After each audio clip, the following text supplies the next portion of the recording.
Welcome to Home, Space and Reason, a podcast about creating a home that thrives. Hi there, I'm Christina Browning, your host. If you know your home could be so much more than it is, I discuss home functionality, aesthetics, and automation. I'm a realtor in Portland, Oregon, and a home functionality coach. I geek out on every subject imaginable regarding your home and yard, challenging you to think of your space differently to get the most out of every square foot. I pose questions for you to think through about your space and your reason. This podcast is all positive, offering you virtual fist bumps and celebrating every win. Remember, there's no such thing as perfect, but you can still aim for your best every day. Join me on social media by searching for the handle Space and Reason. In this episode, let's discuss home functionality and aesthetics in our side yards. Who do you know that might enjoy an intellectual and positive podcast all about homes or side yards? Help me spread the word, would you? Let's dive into side yards and the important role they can play.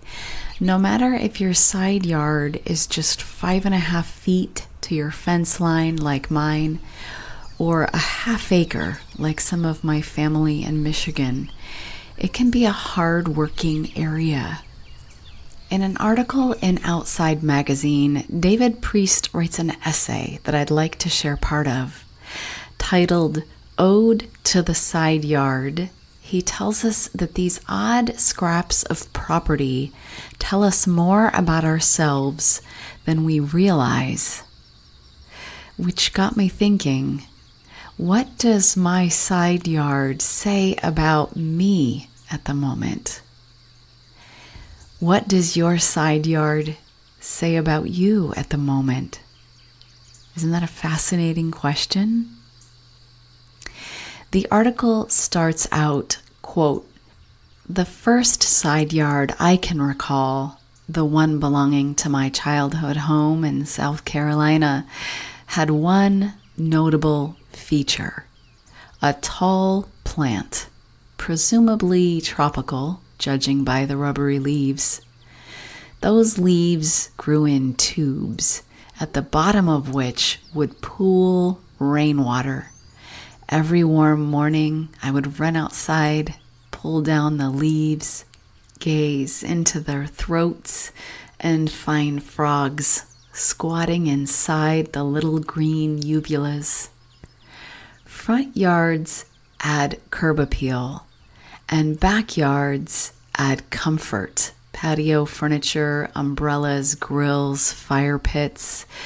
But what is a side yard if not the outdoor equivalent of a hallway leading from one true yard to another? Side yards are scraps of property, hardly the place to encounter beauty or significance, yet their existence on the periphery allows them to surprise us." End quote. To enjoy the full essay, you'll find a link, as always, in the show notes.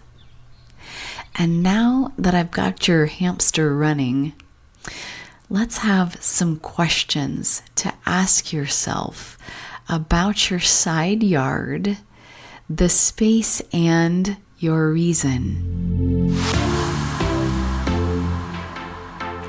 Grab a piece of paper and a pen, and let's think about question number 1.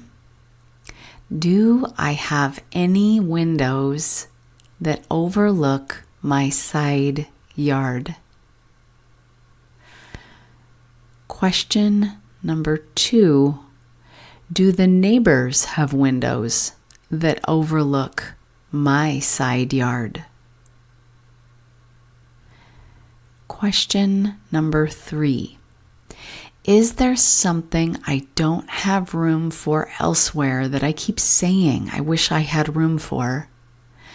And Could I do this in my side yard? Question number 4. Can I see my side yard from the front of my home? And will my choices affect my curb appeal? Now, with these answers in mind, here are a list of ideas and thoughts for you to mull through for your side yard. Idea 1. It could be a dedicated garden space if you've got good light there, like my friend Melissa in Oregon City. You don't have to limit yourself to imagining just garden beds. Instead, in trellis or plant vines or other varieties that could be trained to climb, you could have vertical interest here. It could also be a fabulous place for your potting table to live. It can serve as a workstation for potting plants and storing garden tools. Concept 2. How about a rock garden with interesting walkable plants? So your maintenance is low, but you're also keeping weeds at bay, and it's beautiful at the same time. Concept 3. If you have windows overlooking this area, what about a hummingbird specific area where you have plants specifically to attract them, and you have a sitting space there to enjoy them? Concept 4. Maybe a water feature could live here, so the trickling of water can be heard from inside your house. Think about where your windows are in relation to where your fountain is. Concept 5. Sometimes the side yard could be ideal for a dog run, so the pup can have a safe and dedicated area to be contained and call her own. I've even seen fire hydrants added for special effect. A place with both shade and sun, shelter and toys, where you don't have to worry about where they dig or if they wear paths in the grass. Concept 6. It could be a place to conveniently stash your garbage cans, recycle cans, yard debris bins, all of it may be out of sight. Concept 7. It could be a place to host a compost bin and all of the things that you need for composting and making your own compost. Concept 8. It could be a dedicated space for kids, fenced off from the backyard to contain the littles from escaping to a busy road. Concept 9.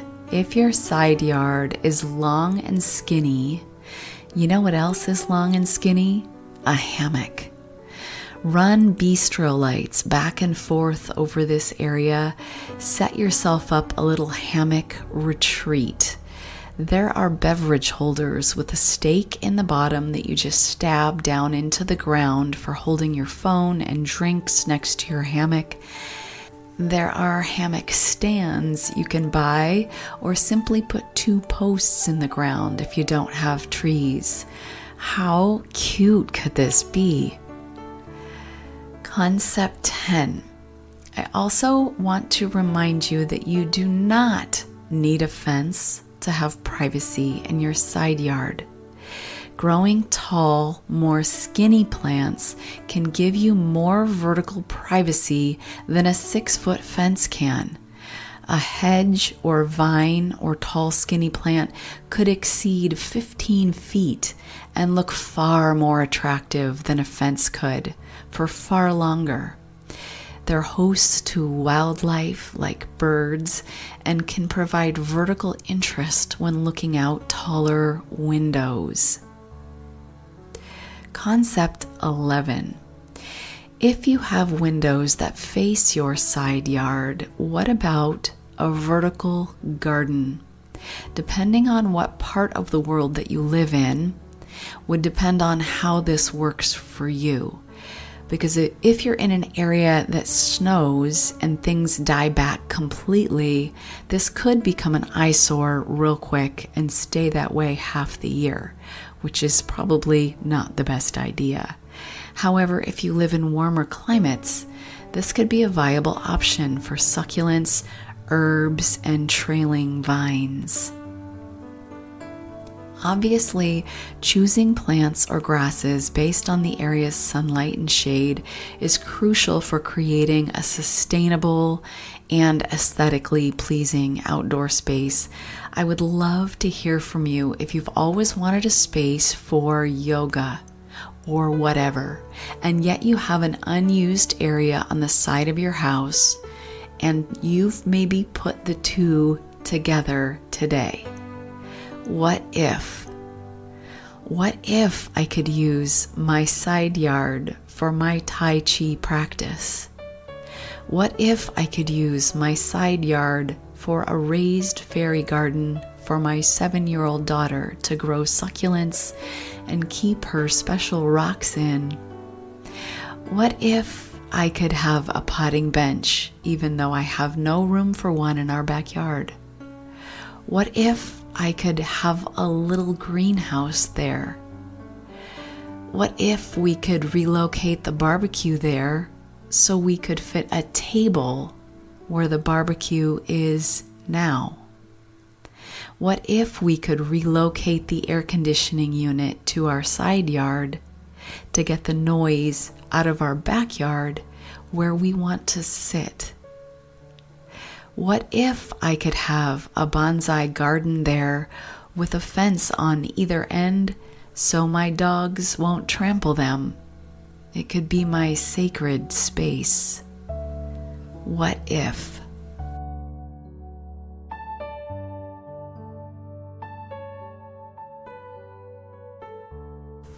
What are you grateful for today? I am grateful for Chex Mix. Yeah, the crunchy recipe that I make once a year, and my whole family loves it. This is not a sponsor. I am not getting paid. Let's be honest, I only make it once a year because I love it so much that I would eat it daily if it were in the house. And don't the garlic rye crisps just make the recipe? Just saying. I found they're so hard to find in the stores that I have to order mine online before the season even arrives so that they're not out of stock. That's what I'm thankful for. Chex Mix. When is the last time you treated or cleaned your roof or gutters? It's far easier to maintain it than wait until you have an issue and pay for repair. Get up there, see what's going on. Treat the mossy shingles or sun-damaged tiles. Sometimes the buildup of how big that project is can be far more in your head than it actually is in real life. As a realtor, I experience inspections with every transaction, so it's way easier to stay on top of yours now so you aren't surprised with something when it comes time to list your home someday. When is the last time you bought your partner, parent, or neighbor a little treat just because? Maybe today is the day you could add treat for Jerry to your list. And the next time you're at the store, you can pick up a little individual brownie for the elderly neighbor that lives alone. Understanding scale, proportion, and how to choose art for your walls can feel complicated. If you know your room just doesn't feel right, but you can't put your finger on why, it might be because of scale. Let's learn more about these things, and I'll even include a list of 20 ideas of what to put on your wall by listening to episode 43. If you'd like more of this kind of content, come over and subscribe to Little Bits, my weekly newsletter about home functionality. It always has a short video, like super short, and a thought for you to think through about your space and your reason. This is a spot where I get to share video with you when I'm out in the world and I see something like, oh my gosh, I'd love to share this on my podcast, but it's only 45 seconds long. So all my little bits live here in my newsletter. Subscribe by using the link in my show notes. Here's a virtual high five from me to you in taking baby steps in creating a home that thrives. If you happen to live in the greater metro Portland, Oregon area and you'd like to hire me for a home functionality session or as your realtor, jump in my calendar using the link in the show notes. And don't forget to subscribe to the show so new episodes are automatically queued for you. It's one less thing you need to go search for, reducing your mental load.